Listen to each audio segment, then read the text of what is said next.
Hey there, A's Day fans. Welcome to our Monday edition of our show. I'm your host, Joe Grado. I want to thank you all for stopping by to kick off your week to hear our thoughts on everything athletics baseball. Today is Monday, June 29th. We have a good show for you. We're going to start a little bit of a low note as the A's have dropped another series to conclude their 6-game road trip.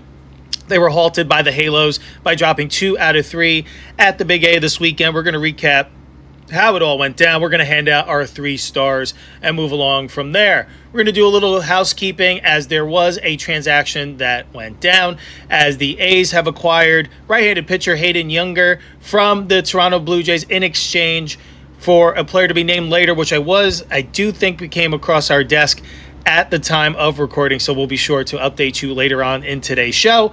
And then before we get on out of here, we are going to preview our next series as the A's return home to West Sacramento at Sutter Health Park to welcome in the back-to-back World Series champion, Los Angeles Dodgers. Let's get to it. Holy Toledo. Let's go A's.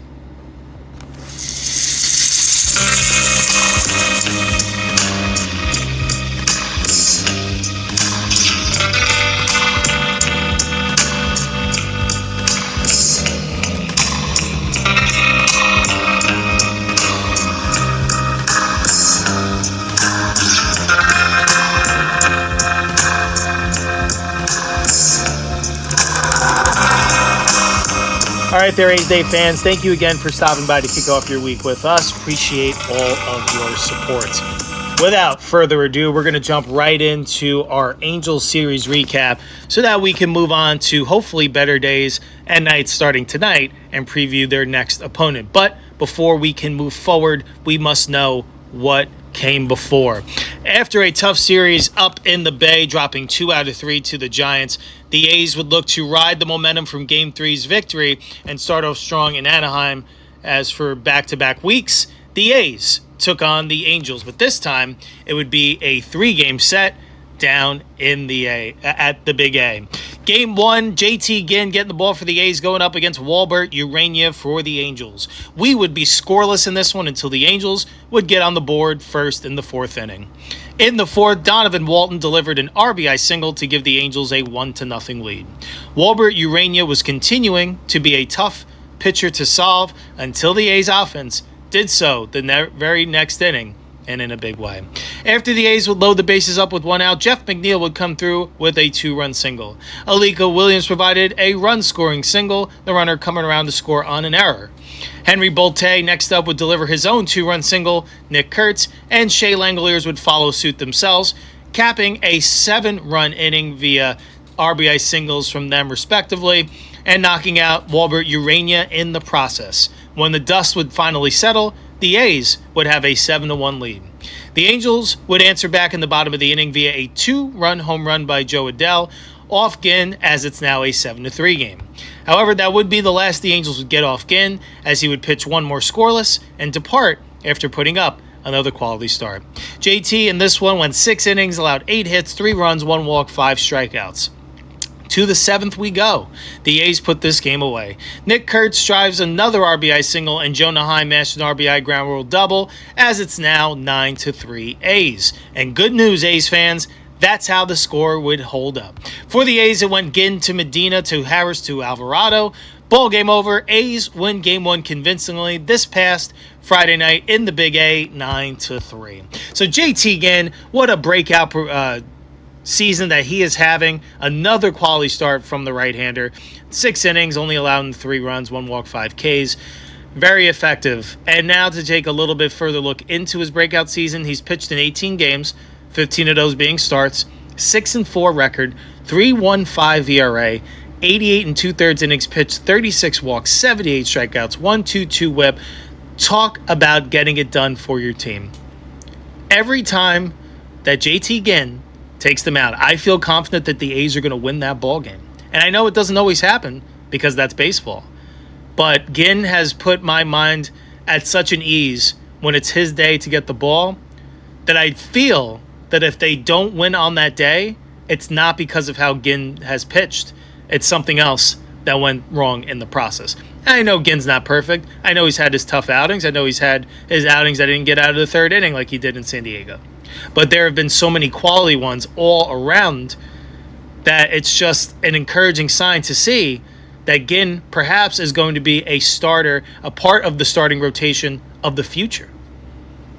So that's good, encouraging signs. Hopefully we see Ginn keep things rolling. I don't know what it's going to mean for in terms of a potential all-star spot. I do feel like it is a pretty loaded class this year. Would love for him to see him don that honor.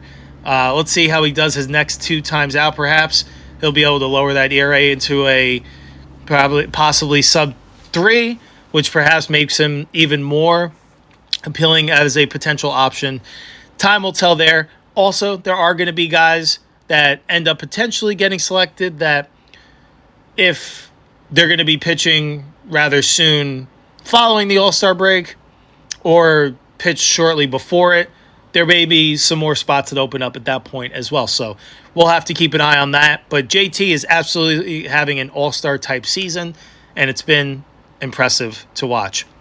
The A's offense really went to work in that 5th inning. They were getting shut down again through the first 4 frames, weren't able to figure out Urania's heavy sinker, and then all of a sudden something clicked, and the offense got contagious. That 7-run 5th set the tone in this game, and you were hoping it was going to set a strong tone for this series as a whole because of how they rallied back and stormed back in that 3rd game against San Francisco to win 9-6. They come out here and put up another 9 spot, putting up that crooked number. These are the things that I've been talking about, that I've been looking for the offense to do consistently, and they've been doing it of late, it seems like, from time to time.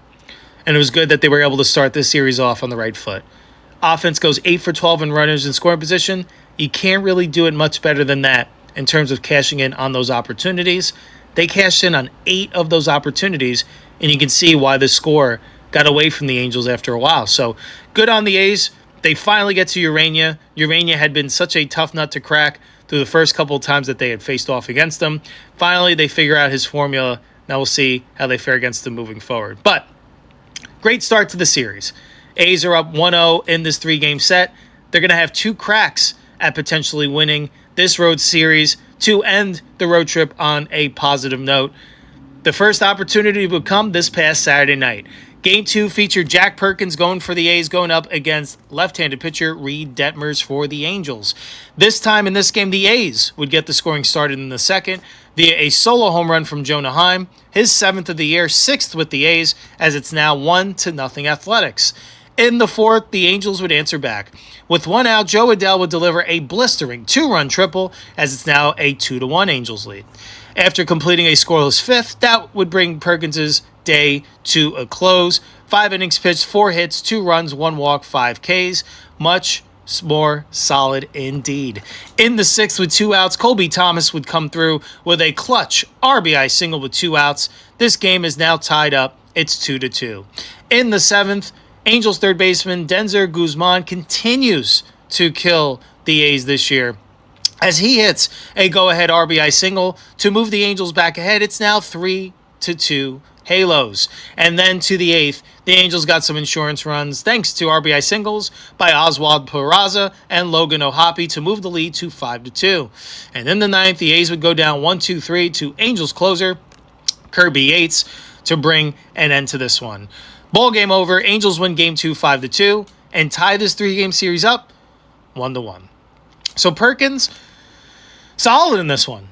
Aside from the one mistake he made to the Adell in that 2-run triple, which is the only blemish on his line. Aside from that, I thought the way that Perkins was mixing his pitches, his sequencing wasn't as predictable as it had been when he first returned to the rotation. It seems like he has a well-defined plan of how to attack hitters multiple times through an order, and all of his repertoire is moving in all different directions. It's been another encouraging sign, and on this platform, I still am of the belief that long-term that Perkins could serve that good bridge role. Going through an order once against Perkins, I think, is way more difficult than getting to see him 2-3 times. Personally, now, he is still so young, and he does project to be in their starting rotation for the long term. So we'll see if he continues to develop, and I think he will. He has shown improvement every 5th day. Last couple times out, gives the team an opportunity to win the ball game. didn't come out on the winning end, but nevertheless, I thought Perkins is throwing the ball each time more and more. It seems like he's learning something from his previous start, putting a squash to his deficiencies and building upon strengthening his case to remain in the A's rotation. So I thought he had a fine performance in this one. The offense just wasn't existent in this one. They went 5 for 32 in this one and were 1 for 8 with runners in scoring position. So a night ago, they were cashing in on all those opportunities. They were connecting at bats. They were keeping the pressure consistent on the opposition. It was the exact opposite in this one. Detmers was basically able to have practically anything he wanted, and the bullpen went to work from there too as well. Colby Thomas, he had a nice 2-out knock to tie the game initially in that 6th inning. It's always good to see young guys coming through in clutch, tight situations later in the ball game, that they don't try to do too much. He just laces a nice little ground ball single, clean through to left field, ties the ball game 2-2. Not trying to hit the ball 500 feet. Not trying to do more than you're capable of. Colby Thomas, you can see he locked in there, shortened a little bit up on his swing, and did his job that he was summoned to do. A little bit of tough news in this one. Tyler Soderstrom, he was pulled from this game due to hip tightness. He only went through 1 at-bat. He went 0 for 1 with the strikeout. He would be out of the game the next day, which we'll recap in a moment. And we'll be sure to update you once we have more of an update, once the A's have fully evaluated Soderstrom.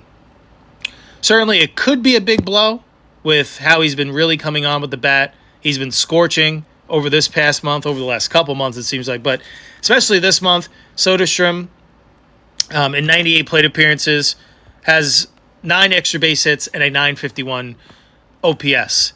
As a whole, the 24-year-old Soderstrom has appeared in 80 games, slashing .242, a .342 on base, and .460 slugging percentage, which is good for an .803 OPS with 13 home runs and 41 RBIs. So it would certainly be a big blow, and also what he can provide in left field defensively as well, which he was a Gold Glove finalist there last year, and seeing how he's been really coming on with the stick, it would be tough to lose that type of production in the top middle portion of the order. But good news, it did seem like the initial report said that Soderstrom was feeling a lot better yesterday morning, held out as they continued their evaluations as of a precaution. As of right now, it feels like the kind of injury where it's going to be more treated on a day-to-day basis. So perhaps we won't see Soderstrom for a couple days or so. But hopefully as he's feeling better and better each day, that it's a minor thing and we'll see him back in that starting lineup sooner rather than later. There's been no confirmations if he's going to be, at the time of recording, that he's going to be in there tonight or not. I would imagine possibly not, especially against the Dodgers going with Eric Lauer tonight on the mound, who's a lefty. So I think while Soderstrom has fared much better against lefties this year as compared to his career whole, just as an excuse for Soderstrom to perhaps get another day of rest, I would imagine that he's going to be held out tonight and give more of their right-handed lane batters an opportunity to have the advantage against that left-handed pitcher. So time will tell there. Dodgers are also throwing a lefty tomorrow, so I wonder if his time back would be on Wednesday against Shohei Ohtani. Welcome back after a few days off. Good luck. But we'll keep you updated once we know more. I do feel though I read that they completed their evaluations yesterday now, just waiting to see what the results of all that are. But nevertheless, missed opportunity to win a series after winning the first game, something the A's haven't done consistently this year. But the good news with that is you need to wash away to come back the next day because you have another opportunity to win the series once again. Game 3, yesterday's Sunday rubber match. Aaron Civale going up against Angels left-handed pitcher Sam Aldegheri. This one was a pretty simple showing and unfortunately wasn't a good one for the green and gold. In the second inning, recently recalled outfielder from AAA Salt Lake, Josh Lowe would smash his first career grand slam to give the Angels an early 4-0 lead. In the fifth, Joey Meneses would get the A's on the board via a sacrifice fly, as it's now a 4-1 game. The grand slam was the lone blemish on Civale's line, who was able to complete 5 innings in this start. Civale went 5 innings, allowed 7 hits, 4 runs, 1 walk, 2 strikeouts. As for the A's offense, they were shut down by left-handed pitcher Sam Aldegheri, not able to muster up anything else outside of the lone run in the fifth, as he went 5 innings, allowed 5 hits, 1 run, 1 walk, 4 Ks. Bullpen was nails from there for them. The A's did have one opportunity in the 8th with 2 on and nobody out, 3 chances with the tying run at the plate, and none could deliver. On would come Sammy Natera Jr. to close things out, and that he would do for the Angels, allowing a one-out single, but nothing else. Ball game over. Angels win the rubber match of this 3-game series 4-1, securing the series victory in the process by taking 2 out of 3 from the A's. So Savali threw the ball decently. Unfortunately, gave up the one big blow, but that turned out to be the difference of the ball game. But Savali would have basically had to been near perfect to win this ball game because the A's offense once again couldn't muster up much. 6 for 32 in this one, 3 walks, 9 Ks, 0 for 8 runners in scoring position. Shout out to Older Gary. He was really throwing the ball well. But in that 8th inning against that Angels bullpen, you have their back against the wall. I think Zephyr John was in at that point. You have an opportunity to continue to claw back and inch back. You're down 3, tying around the plate, nobody out. With how the offense had been performing a night ago, and then you're seeing it trickle into this one. I know it may go against the modern status quo, but you're down 3. Why not use that opportunity, first and second, nobody out, bunt that guy over, or bunt those runners over. Now you set yourself up with runners on second and third and 1 out, 2 opportunities to bring home 2 runs. As compared, first and second, nobody out, let's just try to swing for the fences 3 times and not get the job done. Because at least in that situation, there's a chance that you can at least get 1 run on an out with 1 out. Because let's just say second and third in that situation, they bunt those 2 runners over. RBI ground out makes it 5-3. Even if you don't feel scratch across that other run, that pressure is still there. You have that pitcher having to pitch with that runner 90 feet away for making it a 1-run ball game. You don't think that's going to change the pitches that are thrown in that situation? Perhaps pitch location isn't going to be as precise if that pitcher has extra stresses on his mind? There's a lot of factors that can really, by playing small ball elements, you can put pressure on the opposition just because it's not very evident and existent in the modern game. Because now we're just focused on home runs and analytics and all these new numbers and codes that sometimes you need to step back and play baseball. It had been a struggle offensively up until that point in that 8th inning. 16 innings prior, they scored 1 run.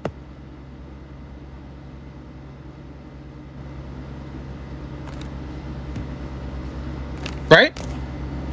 Am I wrong on that? 2 runs at most, maybe?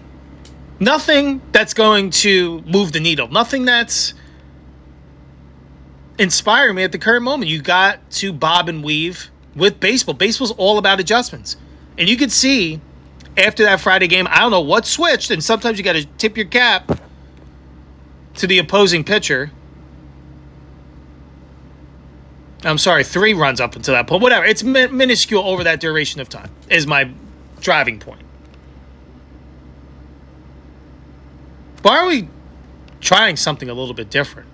First and second, nobody out. You're at the bottom of your order. Don't you want to give as many of your guys from the top of your order an opportunity to drive home runs, even if it's with 2 outs? With how it shook out, there was an opportunity that Nick Kurtz was going to be the tying run with 2 outs. And who knows what happens? Runners on second and third, less than 2 outs? What if that 9-hole hitter comes through with a 2-run knock? You put yourself in a better position to win. You don't always need that big swing to chase runs. I know with runners on and you hit that homer and you put up a crooked number, I know that means more than a solo home run. I get that. But sometimes you got to see the pace of play. You got to see the feel of what's going on. And I feel like sometimes that gets lost in the shuffle. And not just with the A's. I'm talking about baseball as a collective briefly. That I feel like sometimes we live and die too much with the numbers. That sometimes you got to step back and remember what makes you successful and fails in the game of baseball. You got to use that eye test perspective. You got to have that natural feel. It's not all a numbers game. We don't play baseball through a computer. Sometimes you can see the situation dictating itself. Disappointing series, disappointing road trip. 2-4 now on the 6-game road trip comes to an end. They're heading home to West Sacramento, or they're already home, taking on the Dodgers tonight. 2-4 against the San Francisco Giants and Los Angeles Angels of Anaheim. That's a problem. Not a long-term problem, but a problem that we're going to talk about briefly, but right now. You need to take care of business against these teams. If you want to win a very winnable American League West Division, which is weird because usually Seattle or Houston at the top of it running away from it. But everyone's kind of been mediocre in the division. Sometimes good, sometimes bad, very seldom in between. And that's why you have the mishmash of the division. Because, by the way, after this weekend, the A's dropped to 40-44, and they're in 4th place in the American League West. But good news, because no one has run away from it, even in 4th place, 4 games under 500, they're only 2 games out of 1st place. And the good news as a whole, the American League has not been strong. I believe at the time of recording, there's only 3 teams above 500 in the American League. So there might be multiple pathways to the postseason if you can stay in the fight. But the way you stay into the fight is taking care of business against these sub-500 teams. Because you still have Seattle to take care of. I still think there's some against Houston. Not done with Texas yet. Now those are all teams above you. You better go out there in those opportunities when you're playing a team that you are flat out better than. Capitalize. Do not play down to the opposition's performance level. That's what I feel happens of recent against the Giants and the Angels. The A's play down to those teams, and they come out on the losing side. These are games that can make or break, and I feel like I'm a broken record. These are 3 episodes in a row where we're talking about the A's losing games that they should be winning. I'm not saying every game. There's definitely game like in this series alone. The Angels earned those 2 wins. Like with how the games played out. I'm talking about leading up to these games that the A's should have won 2 out of, they went 2-4 on this road trip, losing 2 out of 3 to San Francisco and the Angels. I'm saying the opposite should happen. That with the talent that is on this A's roster and with where the Giants and Angels are at currently, at minimum, the expectation was to go 4-2 in this road trip. To go 2-4 is very disappointing. Very disappointing indeed. But we're going to grow with this team. We're going to learn. And we're going to see what they're made of. They're young. We understand that. They're still learning to win as a collective at this level.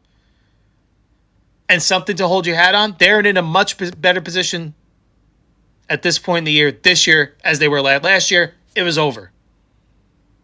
Now, I know the makeup of the American League and the division were a little bit different, but even at this case, they've won more games at this point of the season this year than they did last year. They have not had, and knocking on wood, they haven't had that 3-week stretch of baseball that really took the wind out of their sails and ended their season effectively, like they did last year. Yes, they've had their losing streaks and their rough patches, but they've been kind of able to kind of go up and down with the peaks and valleys of the season. And I know it hasn't necessarily as a collective been good enough, but it's progress, and we're going to have to be patient. And I know it's frustrating at times because you see the talent in this team. You see that, and that's why I went on that little rant a little bit while ago. Because I've seen some of the pitchers and teams this A's team has beat this year. I'm not going to keep hashing on those past examples, but I know it's there. The potential is there. They just got to get a little bit more consistent on all phases of the game. They do that. We're going to have a lot of fun September episodes to talk about being in this postseason chase. But until that happens, until they take care of these sub-500 teams and stop playing down to their level, they'll be maybe in the hunt graphic, but I don't know how seriously we can take them down the stretch. The pitching has left a lot to be desired as a collective, although I think we got a couple of good starts this weekend. But I think more focused on the moving parts of the bullpen and the injury bug that has hit the starting rotation and some ineffectiveness. It's that side of the team that's got the largest amount of the problems once again. And that's something we addressed last year. We addressed in the offseason. Hopefully, they address it to some capacity this trade deadline. And I'm not talking about going for that, win now type rental pitcher. I'm not talking about anything like that. I'm talking about bolstering your starting rotation with the rumor that we talked about here with the likes of someone like a Chris Bubich. Now, it doesn't have to be specifically him, but I mean someone like that where it can be 1 for 1 or 1 for 2 prospects or, something minimal that could perhaps keep you in the fight for this year without mortgaging the future. Those are the type of moves I'd like to see the A's make. I'd love for them to see a way to add to their bullpen, just to have more legs in the back half of the season, because we saw how good the bullpen performed in the second half of last season with some reinforcements, even following the departure of Mason Miller. That type of performance would really help this team a long way down the stretch. If they have a bullpen rally around like that, having the second half best ERA in the second half of last season, if they can have that kind of performance this year with how the offense is clicking, mostly, not consistently, but statistically, they are still a top 10 offense this year in all of Major League Baseball. So you couple that formula there, September could be a lot of fun, and maybe October could be part of the equation, but plenty to clean up. They're definitely marred in a tough stretch right now, and hopefully returning home to West Sacramento could be the medicine this team needs. Now, it won't be easy because it's going to be perhaps their toughest challenge that they face this year. But we've got a little bit to go until we get to that. First, before we move along, we are going to hand out our 3-star performers from this past series. So our 3rd star, we're going to give it to Jack Perkins for his efforts. I believe it's the first 3rd star we're handing out to him this year. He went 5 innings, allowed 4 hits, 2 runs, 1 walk, 5 Ks. A quality start indeed, not officially by the MLB books, but in our standards, 5 innings, 2 runs is certainly a winning effort to give your team an opportunity to win the ball game. Our 2nd star, it was really tough looking at the offensive box scores. There wasn't a ton to write home about, but we are going to give it to Nick Kurtz, our 2nd star. He went 3 for 10 in the series with 2 RBIs. There were a lot of tough lines to look at. That's why we didn't spend a whole lot of time on this segment. And our 1st star we're giving to JT Ginn, another quality start by the books and definition. He went 6 innings, 8 hits allowed, 3 runs, 1 walk, 5 Ks in the winning effort. And that is the wrap on our 3-star performers. That Angel series, it's over. It's done with. Now it's time to move on. But we are going to talk about one transaction that went down as the A's and Toronto engaged in a trade. The A's have struck a deal with the Blue Jays for right-hander Hayden Juenger. Both teams have officially announced. This was the player that was added that was now announced. It's catcher Owen Carapalati is heading back to Toronto. Juenger was designated for assignment by the Blue Jays earlier this week when right-hander Shane Bieber returned. The A's DFA'd infielder Brett Harris to clear a 40-man spot for Juenger. The 25-year-old Juenger, and actually a former Bases, Barrels, and Ball Players guest. So if you want to head on over to our platform that is also hosted by yours truly, you can check out the interview that I was able to host virtually with Hayden. It was a wonderful opportunity to get to know who he is, and we willed it into existence on that during that interview on Bases, Barrels, and Ball Players, that we said that we're rooting for him and we can't wait to see him at the Major League level in Toronto. He did make his Major League debut with the Blue Jays this year. Now, next step will be to see him make it to the majors with the Athletics, perhaps. But during his brief big league debut, he allowed 3 earned runs over 2 innings with the big league club. Juenger earned his first taste of the majors after delivering a strong 2.59 ERA across 21 appearances at AAA this year. The righty posted a 27.2% strikeout rate and trimmed his troubling walk rate to 8.7%, one of the best marks of his career. Juenger didn't attract any suitors during the Rule 5 draft this winter. He now finds a new home without the requirement of being kept on the MLB roster. The A's stepped in and executed a trade instead of rolling the dice on the waiver wire process. They parted with a low-level minor league backstop to secure Juenger's services. Carapalati signed with the A's as an undrafted free agent this past July. The 23-year-old has shown impressive power in a small sample at Single-A, popping 8 home runs in 20 games. Carapalati played 4 years of college ball at Georgetown. He had .298 with 14 home runs for the Hoyas last season. Brett Harris had been up and down with the A's in each of the last 3 seasons. He appeared in just 5 games this year, primarily as a defensive replacement. Harris has a 77 WRC plus across 213 MLB appearances. He's played both corner infield spots plus second base in the big leagues, though most of his reps have come at third base. Harris put together a strong defensive showing in 2025, accruing 5 defensive runs saved in 27 appearances at the hot corner. So welcome to the Green and Gold organization, Hayden Juenger. I'm assuming that he'll be sent to AAA Las Vegas, I would believe, and look forward to perhaps seeing him in West Sacramento sooner rather than later. He perhaps could factor into the equation of adding some second half depth to this Major League bullpen. Time will tell there, but best of luck to Hayden. And we really enjoyed our interview with him on Bases, Barrels, and Ball Players. Hayden, if you're listening, and I'm sure we'll reach out shortly. We'd love to have you on A's Day now that you're over here with us here in the Green and Gold for our A's Day audience to get to know you a bit more and who exactly they're getting. Time will tell without a D. But best of luck, Hayden, with the A's. Looking forward to seeing all of your future successes. Before we get to our next series preview, this episode is brought to you by Tom's Watch Bar in Sacramento. Level up your game day experience with a menu that goes beyond the ordinary. From elevated sports bar classics to chef-driven dishes and bold, crave-worthy flavors, every bite is crafted to delight. Pair it with an ice-cold beer, a handcrafted cocktail, or a refreshing seltzer, and you might just forget you're in a sports bar. Sacramento's biggest sports party, every game, every day. All the games that matter. All right, let's get to the back half of our show today. We are going to preview their next opponent. After a disappointing 2-4 road trip, the A's head back home to West Sacramento to welcome in the back-to-back defending World Series champion, the Los Angeles Dodgers. The Dodgers come in with a record of 54-30, which is the best record in baseball, and they are 10 games ahead in first place in the National League West.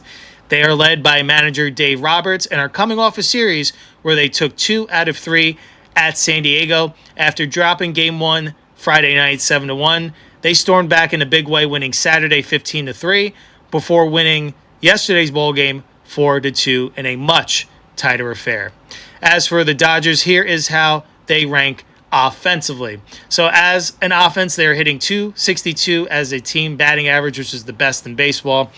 They're going to be a lot towards the top of the categories, by the way, just to not give anything or give too much away. They've hit 113 home runs on the year, which is third in baseball. They've scored 443 runs, which is second. They've walked 342 times, which is also second. And they've struck out 665 times, which is the seventh least, and hit to a 784 OPS, which is the best mark in baseball. On the mound, they've fared rather well there too as well. They have pitched to a 3.43 team ERA, which is fourth in baseball. They have walked 244 batters, which is the fifth least. They've struck out 737 batters, which is 10th. And they've pitched to a 1.11 whip, which is the best in baseball. And defensively, they've also been the best.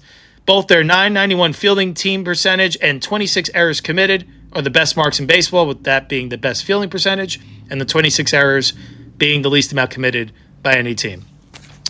Here is how the Dodgers project with their most common starting lineup. They are led off by designated hitter and Game 3 starting pitcher Shohei Ohtani. Batting second in center field, Andy Paez. Batting third, the first baseman, Freddie Freeman. Batting fourth, the right fielder, Mookie Betts. Batting fifth, the third baseman, Max Muncy. Batting sixth, the right fielder, Kyle Tucker. Batting seventh, the second baseman, Tommy Edman. And batting eighth, the catcher, Dalton Rushing.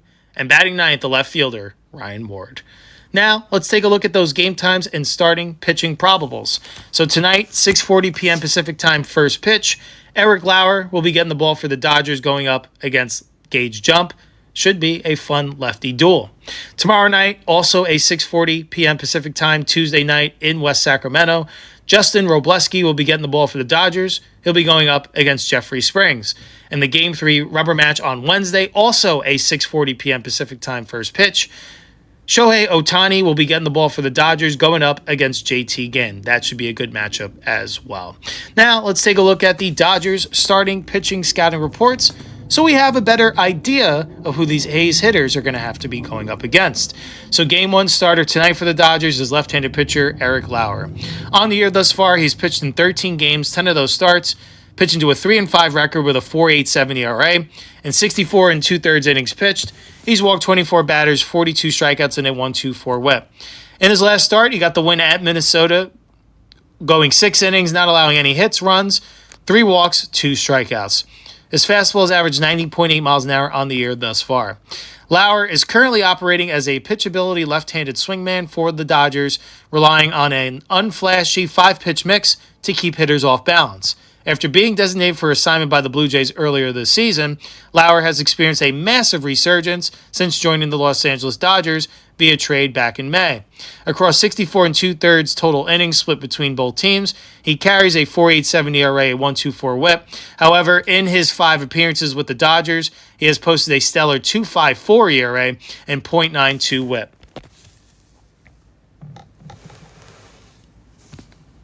Highlighted by a brilliant 6-inning hitless relief outing against the Twins back on June 22nd. Lauer does not possess elite velocity and heavily relies on command sequencing and changing speeds to navigate lineups. He works with his 4-seam fastball. He uses it 45% of the time, sits at 90.8 miles an hour and tops out at 94.1 miles an hour. It does have sneaky life up in the zone, but is highly vulnerable if left over the plate. His cutter, which he uses 18% of the time, averages 87 miles an hour with 2,352 RPMs. He uses it to jam right-handed hitters and keep them from sitting on the fastball. His changeup averages 83.9 miles an hour. It mirrors his fastball arm speed well and serves as a reliable secondary weapon to generate weak contact. His curveball averages 75.6 miles an hour. It is a slow, loopy zone filler pitch used to steal early strikes. His slider averages 82.5 miles an hour, placing it effectively on the back foot of righties as a usable chase pitch. So, some key metrics and trends to keep an eye out for Lauer. Suppressed whiff and strikeout rates. Lauer profile shows a 15.5% strikeout rate and an 18.8% whiff rate, both sitting well below league average. He is heavily reliant on his defense to convert balls and play into outs. And with the best defense in baseball behind you, why not? Also, he is vulnerable to some hard hits. He carries a high 12.3% barrel rate and has surrendered 16 home runs on the year, making him susceptible to giving up damaging fly balls when his command wavers. Could be a good formula for the A's tonight in Sutter Health Park. His role adaptation, previously vocal against the use of openers while in Toronto, Lauer has found rhythm with the Dodgers' structured communication. He successfully serves as both a back-end starter and bulk reliever following an opener. Now, as for Game 2 starter, we'll be talking about left-handed pitcher Justin Robleski. On the year thus far, he has pitched in 14 games, 13 of those starts, a 9-2 record with a 2.71 ERA, in 86 1/3 innings pitched, only 18 walks, 53 strikeouts, and a 101 whip. In his last start, he also won at Minnesota. He went 7 innings, allowed 5 hits, 2 runs, 2 walks, 3 strikeouts. His fastball averages 94.1 miles an hour on the year. Left-hander Justin Robleski is fashioning an unconventional, highly efficient breakout campaign. Despite holding one of the lowest strikeout rates among qualified MLB starters, the 25-year-old has pitched to that 9-2 record, building a strong case along with his 2.71 ERA and 101 whip and 86 1/3 innings pitched, building a strong case for the 2026 All-Star Game. Robleski's success relies heavily on elite control and aggressive throwback strike zone attack and superior barrel management rather than raw swing and miss stuff. Robleski utilizes a deep 5-pitch repertoire, working almost exclusively out of the windup with an athletic, deceptive delivery. His 4-seam fastball sits at 94.1 miles an hour on average, tops out at 98.1. It features elite spin, approximately 2,444 RPMs, providing high vertical carry up in the zone, though it occasionally acts with a natural sinking motion.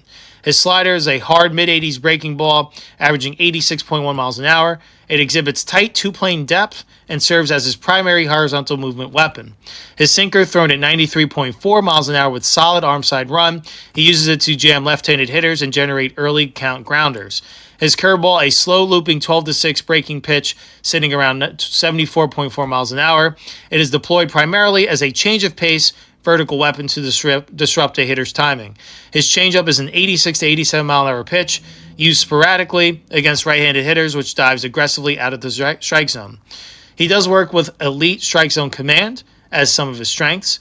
Wroblewski floods the zone at a 54.4% rate, well above the 47.3% league average. He commands a 64.5% first pitch strike rate, routinely forcing hitters into defensive counts. His soft contact and barrel avoidance is also in a good place. He works quickly and effectively limits damage.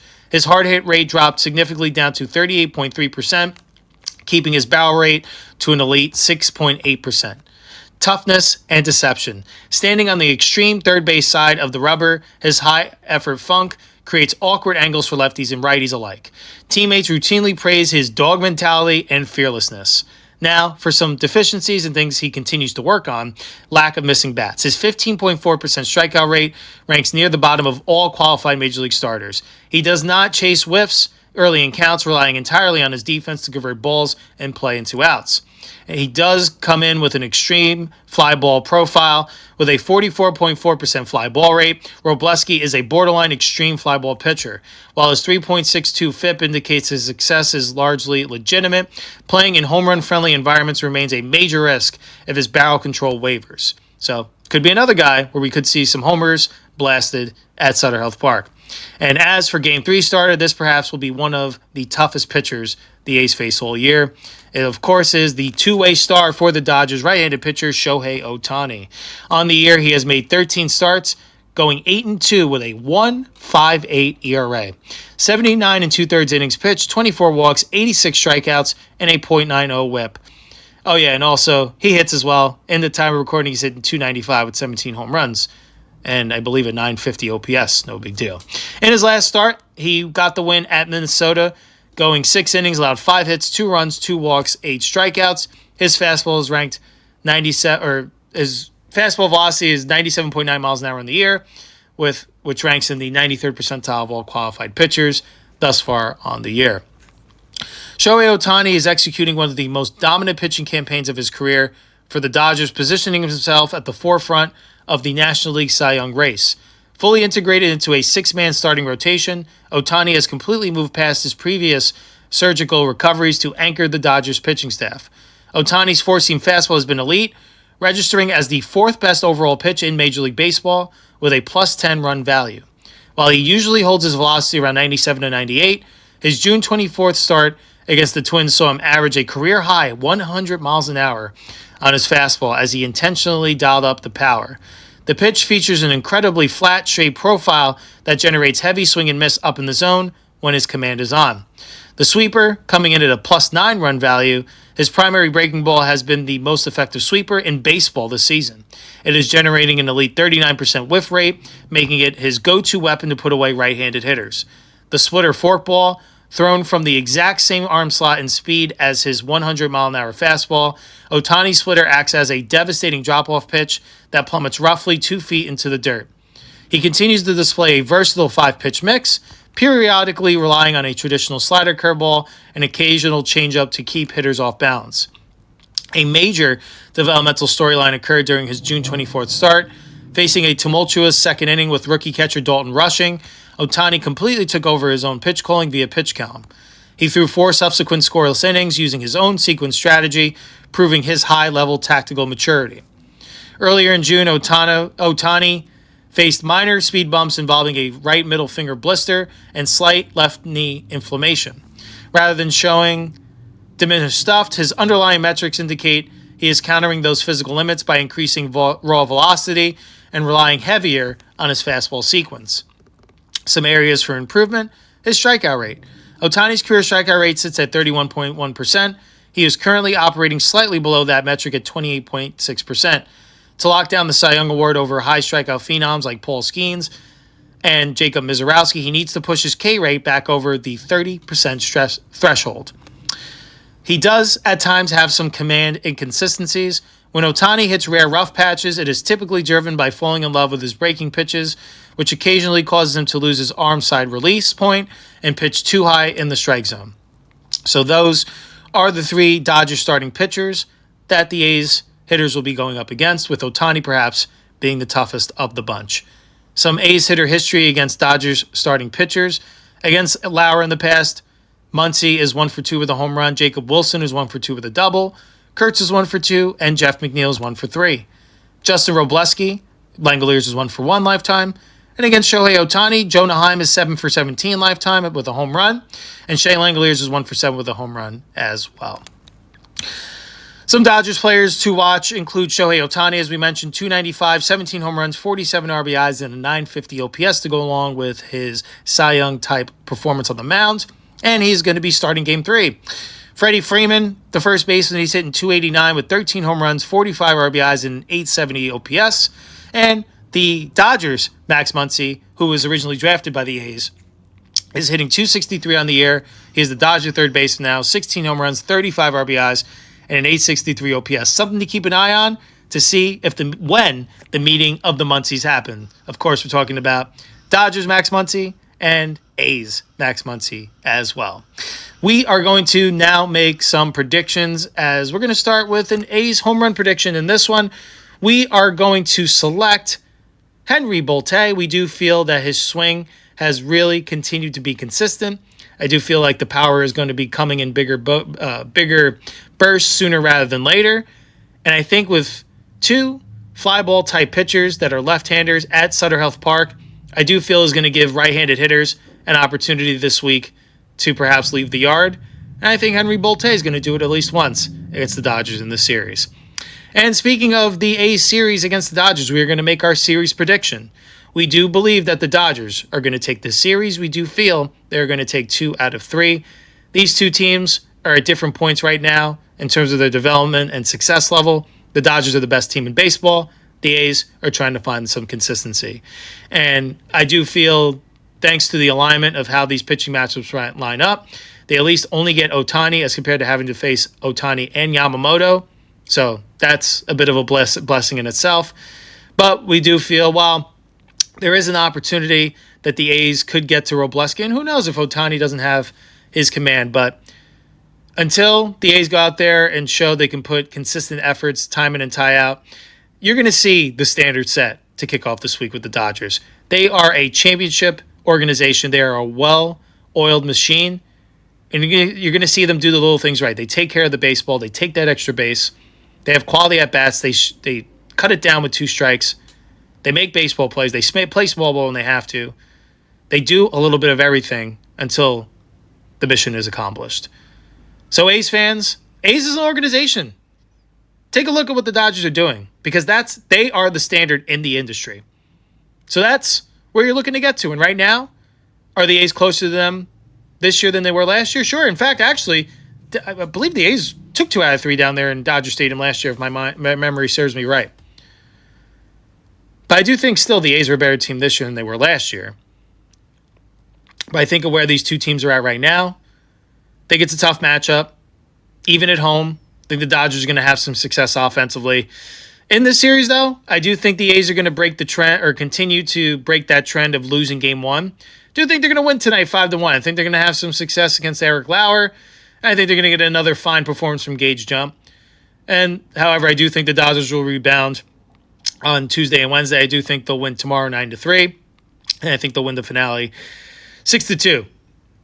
I don't think they'll necessarily break through against Ginn in a big way. I do think the Dodgers will break through in a big way against the bullpen. That's my prediction. So we do hope we're wrong there, but we predict the Dodgers will take 2 out of 3, and we feel that Henry Bolte will homer at least once in this series. And with that brings us to the close of another edition of A's Day. Appreciate you all stopping by to hear our thoughts on athletics baseball. We'll be back behind the mic for Thursday's show, as we are going to preview first we're going to recap what goes down against the Dodgers, share any A's news that happens between now and Thursday's show, and then also we are going to preview their next opponent, which is set to kick off Friday continuing the homestand as they will be welcoming the Miami Marlins. We'll get to know what they're bringing to the table. I know they're in the midst of a very hot month. I think at one point they had won 18 of 23 games. So something's clicking down there in South Beach, and we'll do our predictions and all of that good stuff. Hope you all enjoyed today's show. That's all I have for you today. Once again, I'm your host, Joe Grotto. Thank you all for your support of us, of A's Day, of the Athletics. We appreciate it. It's an absolute privilege to be able to talk about this young ascending team, and looking forward to seeing just getting a bit better every day. Take care, everyone. Enjoy the A's Dodgers tonight in West Sacramento, 6:40 p.m. Pacific time, first pitch. Don't miss it. You'll be glad to perhaps tune in. And obviously, you don't want to miss Gage Jump Day, so you got to tune in without a doubt. Take care, everyone. Have a great week. Enjoy all the A's baseball, and we'll see you right here behind the mic for Thursday's show. Take care, everyone. Until next time, Holy Toledo. Let's go A's.